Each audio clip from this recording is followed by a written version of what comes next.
नमो Narayan.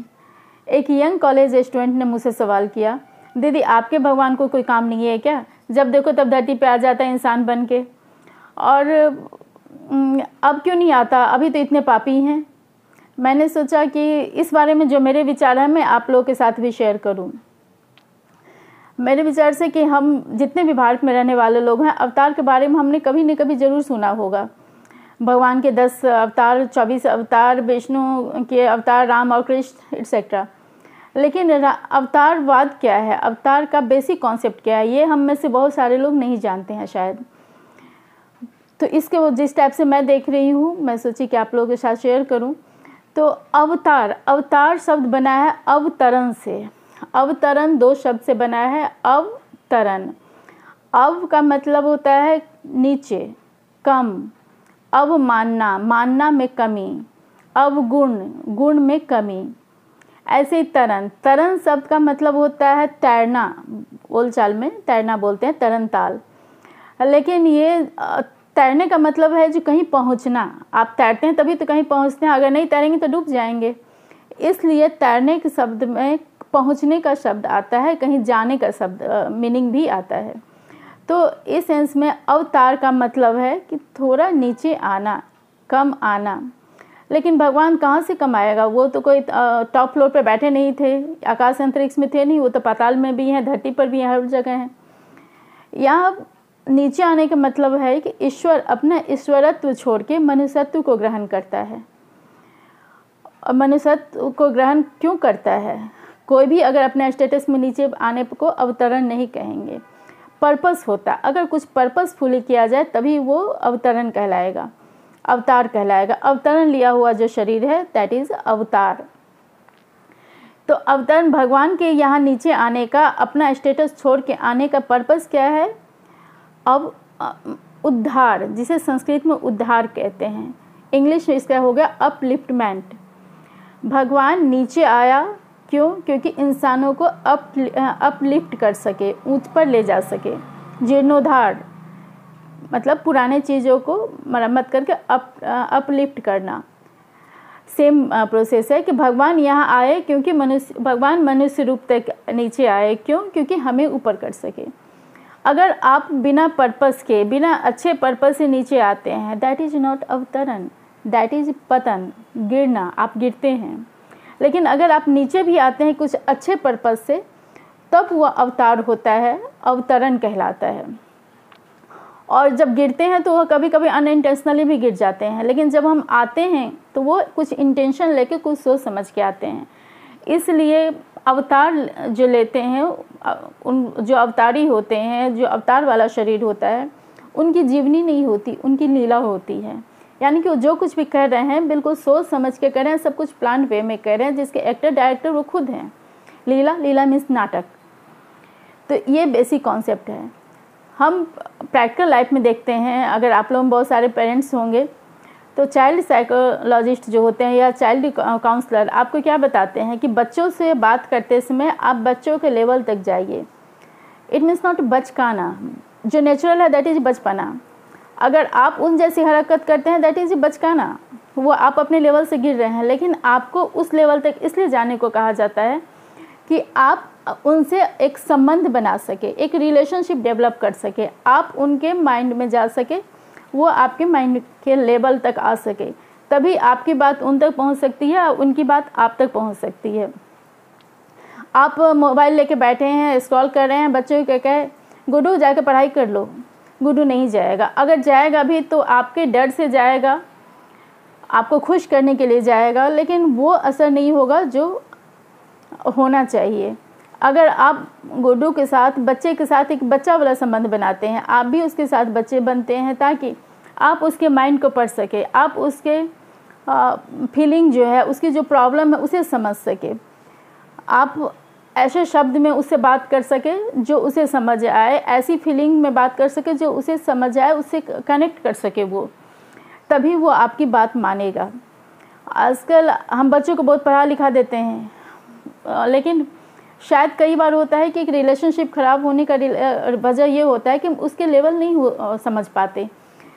Parents हो या family member ही, सभी अपनी अपनी जगह पर सही होते हैं, लेकिन एक दूसरे से संबंध नहीं स्थापित कर पाते। ये एक रीज़न होता है कि जहाँ पर हम एक दूसरे को नहीं समझते हैं। अवतार हमें यही सिखाता है कि अगर आपको किसी से बात करनी है, किसी को अपनी बात समझानी है, उसकी बात समझनी है, तो पहले अपने को उस लेवल तक ले जाइए। नेताजी आते हैं, हेलीकॉप्टर से आते हैं या मर्सिडीज से आते हैं, किसी के बगल में बैठ के खाना खाते हैं किसी गरीब के यहाँ, दैट इज़ नॉट अवतरण।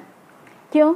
क्योंकि उस जिसके यहाँ उन्होंने खाना खाया उसके दिमाग में ये नहीं रहा कि मैं इस लेवल तक पहुँच गया, मेरा लिफ्टमेंट हुआ है। उसके नज़र में ये आया कि ये नेताजी कितने बड़े लोग हैं, उनके आने से मेरा मान सम्मान बढ़ गया, मीडिया में मुझे अटेंशन मिलने लगा है। उसके मानसिक स्थिति में कोई परिवर्तन नहीं हुआ है, इसलिए दिस इज़ नॉट अवतरण। कोई बड़ा ऑफिसर है, किसी गांव में जाता है, सूट बूट पहने जाता है, वो वहाँ अपने लैंग्वेज में उसको अच्छी अच्छी बातें समझा देता है। गांव वाले या जो बस्ती वाले हैं उनके नज़र में क्या है, नेताजी बहुत अच्छी बातें करते हैं, बहुत समझदार, बहुत, या अफसर जो भी हैं बहुत अच्छी बात कर रहे हैं, अच्छी समझदार हैं, वो अच्छे लोग हैं, समझदार लोग हैं, इंटेलिजेंट हैं, सब कुछ उनके समझ, लेकिन वो अपने को आपसे कनेक्ट नहीं करता है। अगर काउंसलिंग और सोशल वर्क का किसी ने कोर्स किया होगा तो आप लोगों को जो पढ़ाया जाता है कि आप जब जिनके लिए काम करते हैं पहले उनसे एक रिलेशनशिप डेवलप कीजिए, उनसे एक रिलेशन बनाइए ताकि वो आपकी बात को फील कर सके।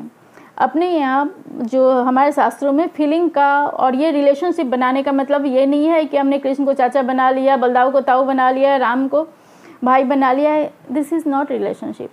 रिलेशनशिप फीलिंग के स्तर हैं। हिंदू शास्त्रों में इसको 4 स्तर में माना गया है। सेंसेस, दैट्स कॉल्ड इंद्रिया, मन जो कि फीलिंग होती है, बुद्धि जहाँ तर्क वितर्क होता है, और आत्मा।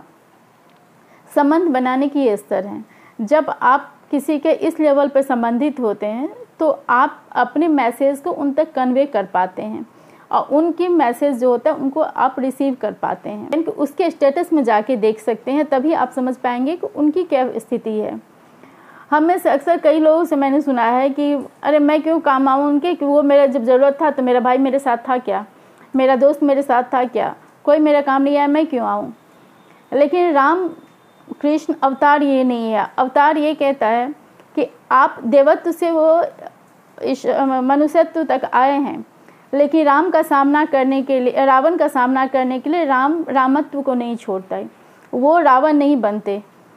कंस का सामना करने के लिए कृष्ण अपना कृष्णत्व नहीं छोड़ते, वो कंस नहीं बनते। ये इस टाइप से नहीं है कि एक गाल में मारे दूसरे गाल आगे कर दो, या 2 गाल में मारे तीसरे गाल कहाँ से लाऊं। This is not simplified like that. अगर रावण राम की पत्नी को हर ले जाता है, लेकिन राम हमेशा उसकी पत्नी के साथ अच्छे बिहेव करते हैं, उसे आदर मान देते हैं। कंस ने कृष्ण के पिता को जेल में रखा था, लेकिन कृष्ण कंस के पिता को राज तिलक देते हैं। राम 8 राज्य स्थापित करते हैं, लेकिन अपने पुत्रों से पहले अपने भाई के बच्चों के लिए वो राज्य की स्थापना करते हैं। 1 दर्जन वो शहर बसाते हैं, 1 दर्जन से ज़्यादा ही, लेकिन अपने बच्चों से पहले दूसरे बच्चों के लिए बसाते हैं, अपने परिवार के बच्चों के लिए बसाते हैं। और यहाँ ये भी ध्यान रखते हैं कि उनके राज्य बनाने में, उनके शहर बनाने में कभी कोई हिंसा न हो, किसी को तकलीफ़ नहीं हो। उनका ये सख्त आदेश होता है कि आप नए राज्य वहीं बनाओ जहाँ की कोई पहले से सुव्यवस्थित राज्य नहीं हो, जहाँ किसी को हानि नहीं हो, किसी को तकलीफ़ नहीं हो, किसी में क्षोभ नहीं हो।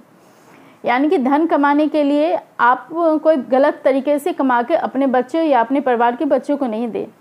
ये सीख मिलती है। अवतारवाद ये है कि आप हर स्थिति में अपनत्व नहीं छोड़ें। हमने राम और कृष्ण को देखते हैं कि हमेशा इन्होंने आगे बढ़ के लोगों को गले लगाया है। ये वेट नहीं करते कि सामने वाला हमारे लिए क्या करेगा। सुग्रीव के लिए राम ये नहीं सोचते हैं कि सुग्रीव उनकी पहले हेल्प करे। कुंती की कहानी बहुत प्रसिद्ध है। कुंती कृष्ण की बुआ थी जो उनके जन्म से पहले गोद दे दी गई थी, और गोद देने के बाद अपने जो जन्म देने वाला जो उनका बायोलॉजिकल फैमिली थी यादव, उनसे उनका कोई ज़्यादा संबंध नहीं था। यहाँ क्योंकि रीज़न ये था कि कंस के कारण सभी अपनी अपनी जान बचा के भाग रहे थे। उनके भाई जो थे पहले ही जेल में थे, उनके पिता की डेथ हो चुकी थी। तो किसी ने यादव वंश से उनका किसी ने कभी कोई खोज खबर नहीं ली। समय आया उनकी शादी हो गई, शादी में भी इनके तरफ से कोई नहीं गया था। लेकिन जब उनके पति के डेथ के बाद उनके जेठ के बच्चों ने उनके और उनके बच्चों के साथ गलत किया। कृष्ण वहाँ पहुँचे। कृष्ण को जब एक खबर मिली, उन्होंने ये नहीं देखा कि ये मुझसे संबंध नहीं रखे हैं। उन्होंने अपने दोस्त से कहा जाके देखो वहाँ क्या कंडीशन है। ये नहीं कि उनके ससुराल में जाकर सीधे हस्तक्षेप किया, दोस्त को पता करने के लिए भेजा कि वहाँ संबंध क्या चल रहा है, क्या प्रॉब्लम है, और उस संबंध में ससुराल के जो बड़े बुजुर्ग हैं उनसे बात करो। अगर बात से काम नहीं चला, पहले बात करने की बहुत कोशिश हुआ, फिर सामने आके उन्होंने खुद हमेशा समर्थन किया। लेकिन समर्थन वो सही गलत के आधार पर करते हैं, केवल रिलेशन के आधार पर नहीं करते। काली को मारते समय राम ये नहीं कहते तुम मेरे दोस्त के दोस्त हो इसलिए मैंने तुम्हें मारा, दोस्त के दुश्मन हो इसलिए मैंने तुम्हें मारा। वो बताते हैं कि आप गलत हो इसलिए मैंने आपको मारा। ये अंतर होता है अवतार में और साधारण मनुष्य में, राम में और रावण में, कंस में और कृष्ण में, ये अंतर है। अवतार जो इसलिए अवतार का मतलब ये अपने स्तर से नीचे आए, लेकिन वो उस स्तर से नीचे नहीं गए जहाँ तक जिसका वो सामना कर रहे थे वो पहुँचा। तो मेरे ख्याल से इतना प्रैक्टिकल है, इतना ये व्यवहारिक है जो हम सब के जीवन में हमेशा ही काम आने वाला है। तो पर परेशान हो जाते हैं, लेकिन अवतार ने हमें ये बताना सिखाया कि रिलेशन कैसे बनाते हैं, एक दूसरे को कैसे समझते हैं, और बुराई या अच्छाई जो भी हमारे सामने आती है उसका हम सामना कैसे करते हैं। इसलिए नहीं बताया कि हम आके वेट करते रहे कि कोई आकाश से उतरेगा। हाँ, अवतार और पतन में बहुत थोड़ा सा डिफरेंस है, अवतरण और पतन में बहुत थोड़ा सा डिफरेंस है, इसको हमें ध्यान में रखना होगा। तो अवतार पर मेरे ये विचार हैं। आप लोग अगर सहमत हैं या आपके क्या विचार हैं ज़रूर हमें बताएं। के लिए नमो नारायण।